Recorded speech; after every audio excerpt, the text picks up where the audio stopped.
कि हम मिट्टी के लोग हैं बाबू।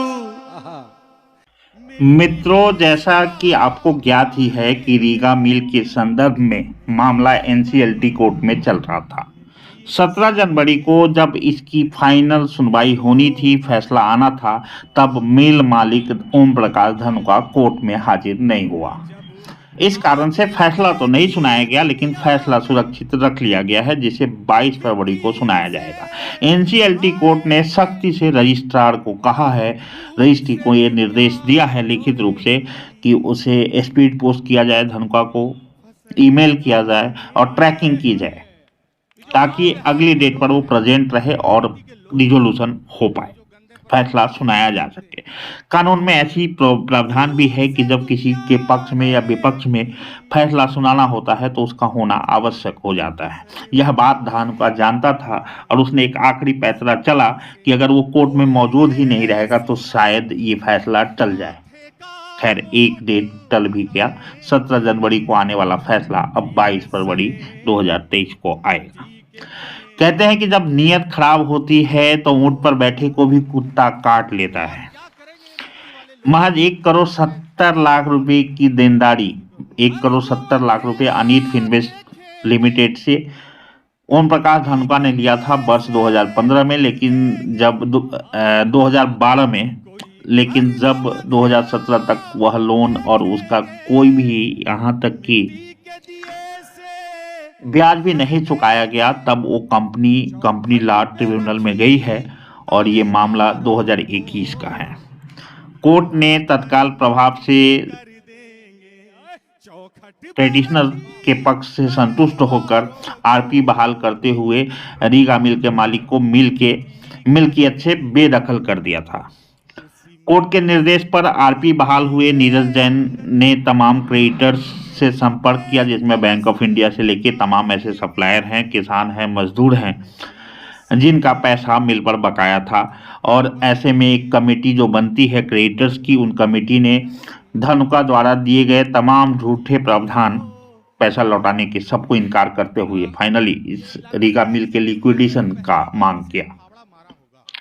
कोर्ट अब संतुष्ट हो चुकी है। कोर्ट ने फैसला रिजर्व कर लिया है।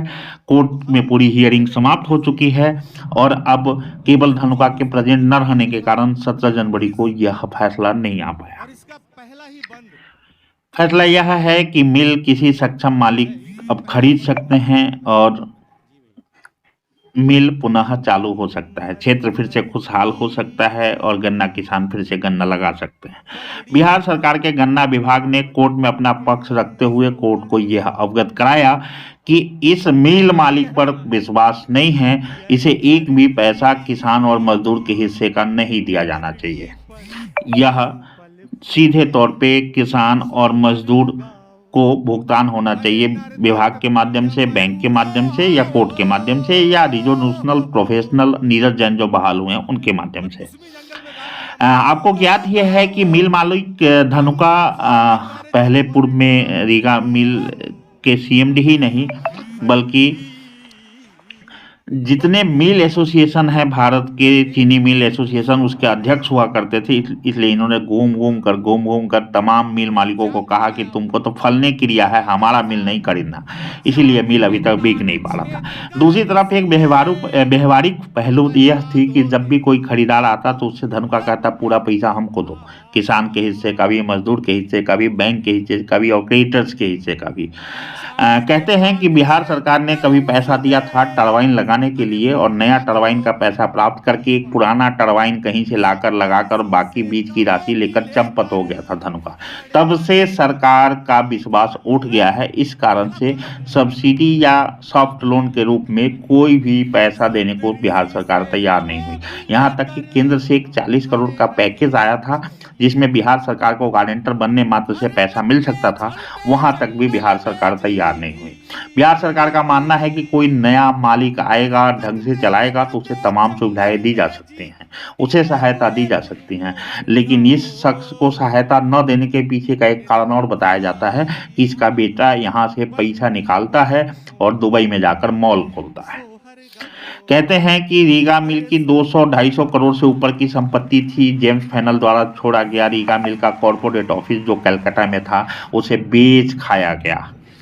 यहाँ तक कि महज 1,70,00,000 पर धनुका की नीयत खराब हुई और अनीत फिनवेस्ट लिमिटेड का पैसा हजम करना चाहा, जिस कारण ये पूरा मिल आज नीलाम हुआ है। कहते हैं कि ऐसा भी अफवाह फैलाया जा रहा है कि यह मिल कबाड़ी में बिक जाएगा। किसी भी मिल को कबाड़े में बिकने के लिए स्क्रैप प्रमाण पत्र चाहिए होता है और उसके लिए कम से कम 20 साल तक उसका बंद रहना अति आवश्यक होता है। ऐसे में यह मिल ना कबाड़े पे बिक सकता है ना कबाड़ी में खरीदा जा सकता है।